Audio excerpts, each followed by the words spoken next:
जोबोद गोजोनथाव बाथ्रा आरो बियो दिनैनि नाजानाय नङा।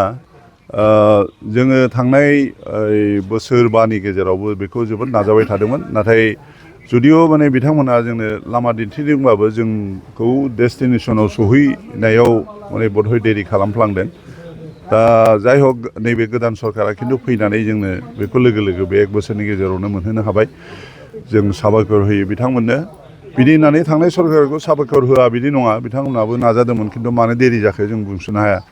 खिन्थु दा जोङो बेखौ प्रेक्टिकेलिबो मोनफुंनो हानाय आरो बेयो बेसेबांबा गोबावनिफ्रायनो जों बेखौ नाजागासिनो दंमोन मोननो। आरो दहाय बिथां दनेश्वर गयारिया जेखौ बुंदों, जों बेयाव माने जिहेतु टाउननि गेजेराव आरो बर' समाजनि गुबुन बेबायदि हा मोननायनि सम्भाबना गैला, ओंखायनो जों बेवहायनो जाय हाया डिस्ट्रिक्ट बर' समाज कमिटिनि नामै रेजिस्टार्ड आरोखि, बाहायनो जोङो मोनसे कमप्लेक्स टाइप आरोखि, जेरावहाय जों आनसलिकनिबो अफिस दोनगोन, जोंनि केन्द्रनिबो अफिस दोनगोन, ओमफ्राय डिस्ट्रिक्टनिनो फुरा प्रपार्टि आरोखि। गतिके बेयो जोंनि थाखाय दिनैनि साना बे मुहुर्तआ जोबोद गोजोनथाव बाथ्रा। नोंथांमोननि खामानि मावनायनि थाखाय माबायदि सुबिदा जागोन होननानै सानो? ओरैनोथ' दिदोम बेबायदि अफिस थायोबा, पार्मानेन्ट अफिस थायोबा, जगाजगनि थाखाय आरो साननाय हनाय मानसिफोरनि एप्रचनि थाखाय, सौफैनायनि थाखाय, मेल मिटिं खालामनो थाखाय, गोजाननिफ्राय फैबा जिरायफैनो थाखाय, हरसे हरनै थानाय, बेफोर गासैबो खामानिखौ बा बेबायदि सुजुगखौ जों बाहाय मोनजोबगोन होनना जों मिजिंथिदों।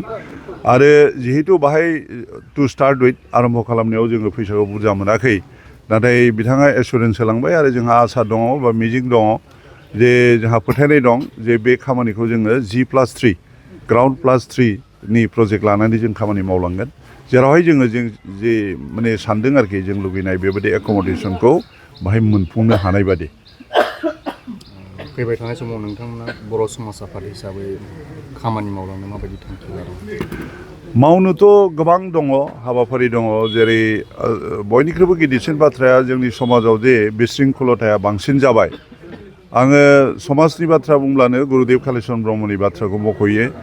दानिफ्राय बे 1860नि उनावहाय बे 19th सेन्सुरि आरम्भ जानाय समावहायनो बिथाङा जेरैबायदि जोंनो मेसेज होलांदोंमोन, बै समाव बर'फोरनि लेथेर फेथेर जानायावहाय बर' समाजखौ फोसाबनाय, फोजौनाय, गोख्रों खालामनाय। दा नायै नायै एफा गोबाव बोसोरनि उनावबो जों खिन्थु माने जौगालाय आरो फासयलाय जानाय बायदि जानानै जोङो ओरैबायदि जानानै दङ, जोंनि समाजावहाय बिशृंखलताया, आब्रुथि गैयैया जोबोद बांनानै दं। जोंहा बेखौबो नोजोर होनांगौ। आरो बिनिफ्राय लोगोसे जोंनि गेजेराव जोङो सब समाय बुंबाय थायो, जेब्लाबो बुंबाय थायो, जोंनि गेजेराव जे समाजनि खान्थि दङ, बे जिनिसा माने दासिमबो इउनिफर्मलि जेरावबो बाहायजायाखै। बे समाजखान्थिखौबो जोङो जोबोद गोख्रोङै माने फोसावनांगौ आरो बयनोबो मिथिहोनांगौ। आरो जोंनि समाजखान्थिखौ जोंहा समाजखान्थि बिजाबबो दंखायो। दा बेखौ जोङो फोसाबनानै इंलिसाव रेन्डारिं खालामनानै, ओमफ्राय ल' कलेजावथ' दा आजिखालि सोलिबाय। दा बेबायदिनो बेखौ लिगेल भेटिं खालामहोनायनि जोंहा नाजानाय दं।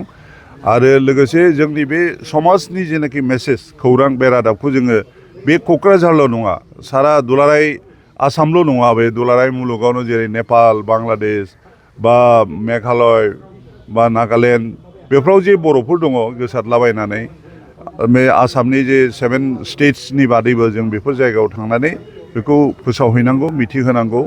आरो बे जे मोनसे समाव जे जोंनि मानसिफ्रा सानदों जे गेरेमसा बर' माहारि दानाय, बेहाय बर' समाजनि आफादनि मावनो गोनां जोबोद खामानि दङ। बेफोरखौनो जोङो फारि फारि मावलांनो थाखाय साननानै दङ।